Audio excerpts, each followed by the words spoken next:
Fala família, João Costa, para vocês aqui em mais um episódio. Agora a notícia é do Jornal da Cidade Online e eu vou ler aqui para vocês. Hoje é dia 4 de janeiro de 2023, exatamente 16 horas e 37 minutos, horário de Brasília. Vamos às notícias. Mas antes de ler essa notícia maravilhosa aqui para vocês, vou pedir gentilmente, se inscreva no canal, curta. Você fazendo isso aqui faz com que o algoritmo do YouTube e do Rumble, duas plataformas que nós estamos, faz com que esse conteúdo chegue para mais pessoas. E chegando para mais pessoas, a gente consegue se manter unido e informado, não sendo enganado pela velha mídia. É uma equação muito simples, como 2 mais 2 é 4. Se você me ajuda, eu não ganho nada com isso. Ah, mas você vai ganhar dinheiro. Meu, só ganha dinheiro acima de 1.000 inscritos. E a minha preocupação não é com inscrito, não é com ganhar dinheiro agora. É pra gente se unir e se preparar porque o Brasil vai se tornar. E não são boas projeções. Então, se você se inscreve, se você dá aquela curtidinha, a gente dá um olé, né? Um Cristiano Ronaldo, um Pelé. Vamos pra cima aí dessas Big Techs. Fechou? Vamos às notícias pra gente não perder tempo. Tem muita notícia pra ler. Aqui embaixo, ó, tá passando. Eu não consigo ver, né? Cadê? Aqui embaixo, ó. Bem embaixo aqui tem um negocinho preto em branco passando, é a minha biblioteca. Acessa lá, você tem uns livros ali que eu falo que são importantes para o momento que a gente está vivendo agora. Os três primeiros das leituras de janeiro são importantes. Dois do George Orwell, um do Guilherme Fiuza. São livros baratos. Quando você clicar ali, vai ser redirecionado para a Amazon, a maior e-commerce do mundo, que você consegue parcelar suas compras tranquilamente lá e eles entregam com a garantia bacaninha. Por que eu fiz isso? Porque se eu falo o nome, aí você digita, aí você cai para um outro lugar e esse outro lugar cobra mais caro, aí é um saci. Então ali eu consigo filtrar e você ir direto. Fechou? E na descrição também do vídeo vai ter a biblioteca. Você pode digitar o que tá ali, ó. Eu sou joãocosta.mai.canva.site/biblioteca. Sou novo com a tecnologia, então me ajudem, né? Poderia colocar lá eu sou joãocosta.com.br/biblioteca. Seria muito mais fácil, mas tô sofrendo para isso.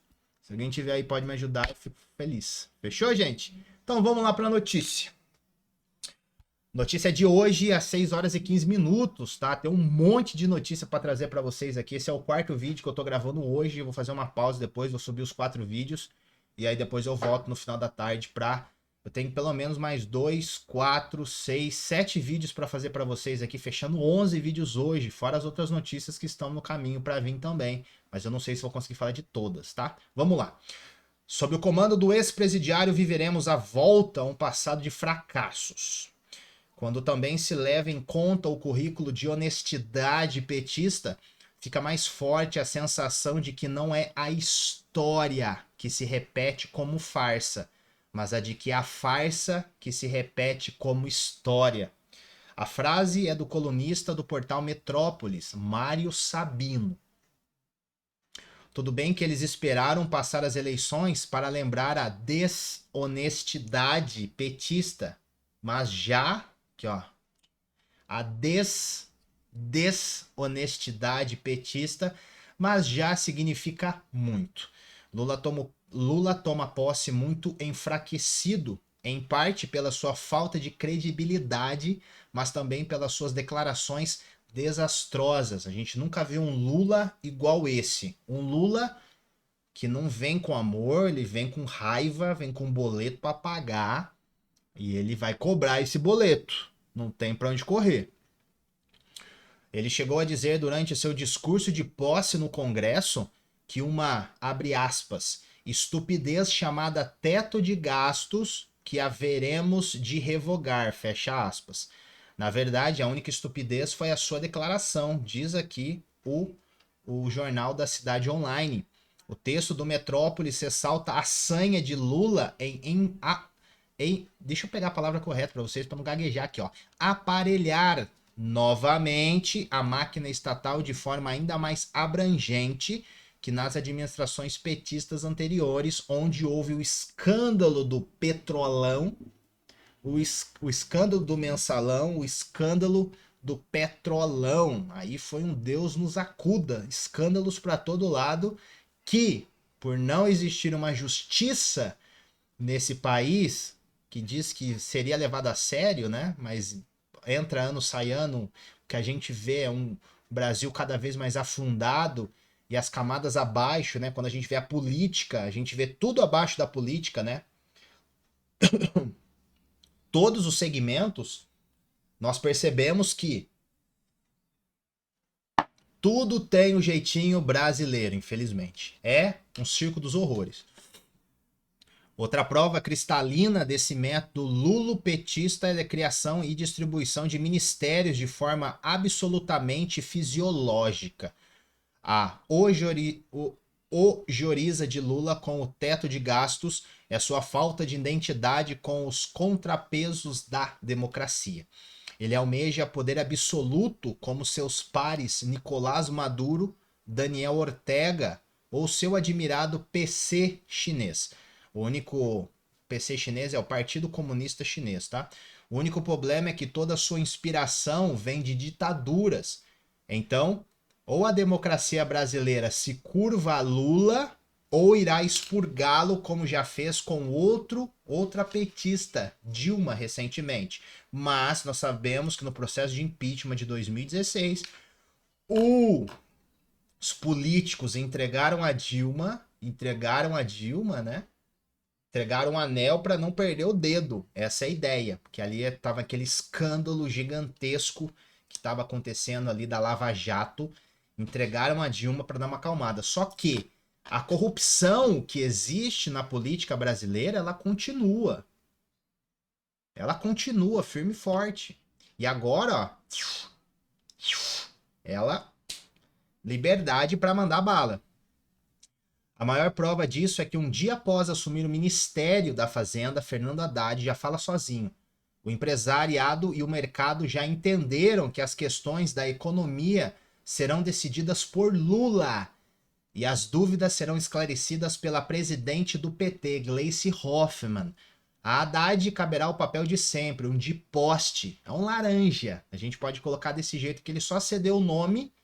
Ele vai ser um laranja e quem sabe, possivelmente, ele vai concorrer às próximas eleições, que dizem que Lula não vai para o segundo mandato, né? Ele vai ter 81 anos e existe uma grande possibilidade de ele não exercer esse segundo mandato, ele não ir para concorrer para reeleição. Mas tem muita água que vai passar debaixo dessa ponte ainda. Desde que a vitória eleitoral lhes foi anunciada, eles se comportam com arrogância e mostram uma disposição de sempre de aparelhar a máquina estatal de alto a baixo.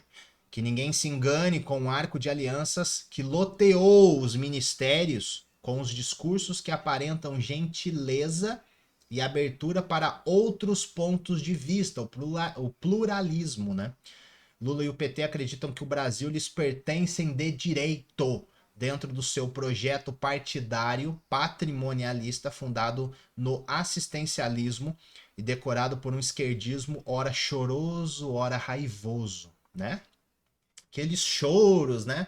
Do universitário, que o povo vai voltar a comer de novo, aquela coisa, mas a gente sabe que não cola, né? Cola porque, para a grande maioria das pessoas, porque a grande mídia está por trás, os artistas estão por trás, né? E nas universidades não deixam com que as pessoas, os jovens abram os olhos para ver o que realmente esse partido fez no Brasil, continua fazendo e que esse grupo chamado Foro de São Paulo, que vai mudar esse nome, né? Vem fazendo na América Latina desde 1990, quando foi criado por Lula e Fidel Castro. É uma doideira. Com o inestimável auxílio de Jair Bolsonaro, o golpista fujão, o Brasil oficializa hoje um retrocesso de 20 anos. Teremos o mesmo presidente que tomou posse 2 décadas atrás, lá em 2002, com as mesmas ideias retrógradas e com o mesmo partido disposto a instrumentalizar a democracia para perpetuar-se no poder. Agora eles não vão cometer o mesmo erro que cometeram com Dilma. Não vão. Não vão. Escolheu-se viver sem esperar nada sob a esquerda do que se enervar continuamente sob a direita. A frase é da escritora francesa Annie Ernaux, ganhadora do Prêmio Nobel de Literatura. Está no livro Les Années, Os Anos, acho que é assim que fale mesmo. E se refere à reeleição do socialista François Mitterrand Guardadas as devidas diferenças de latitude, essa foi a circunstância que levou o Lula a ter um terceiro mandato presidencial, visto que boa parte dos cidadãos que votou no petista o fez por falta de opção. Que baboseira, né? Se ajuntarmos com a metade que o rejeitou completamente nas urnas, teremos uma maioria que oscila entre resignação e o total descontentamento. Se Lula e o PT tivessem juízo, eles não perderiam esse fato de vista, mas juízo não é o forte entre os petistas. Eduardo Negrão.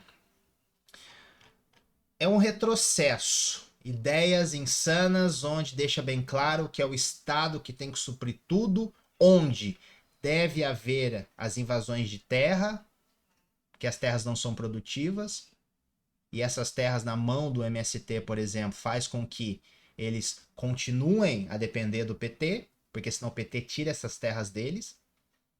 Quando você tem um auxílio, esse auxílio você mantém essas pessoas na pobreza, e essas pessoas que estão em condições bem abaixo faz com que ainda dependa desse governo, e aí fica esse ciclo. Sempre esse pessoal comendo pão com mortadela, sempre tendo menos do menos do menos para sustentar eles, que tem Mont Blanc, canetas carérrimas, ternos carérrimos, carros, planos de saúde super caros, e etc, etc, etc. E você, eu, todos nós nesse balaio de gato, fica vivendo com o mínimo do mínimo do mínimo do mínimo do mínimo. E eles com o máximo, tendo jatinhos emprestados, filas de jatinho, como ele disse, né? Inaceitável que nesse país exista fila para comprar carro importado e jatinho, né?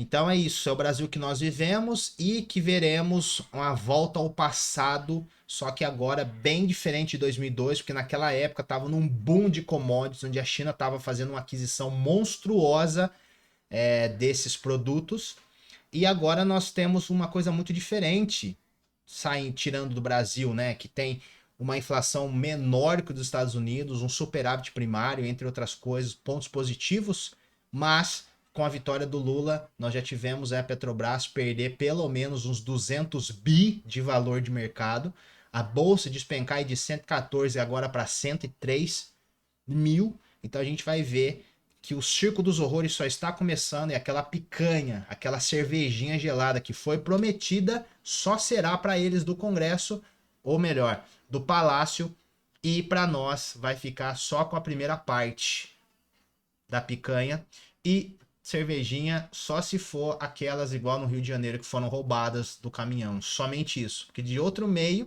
de forma legal, ilícita, esquece.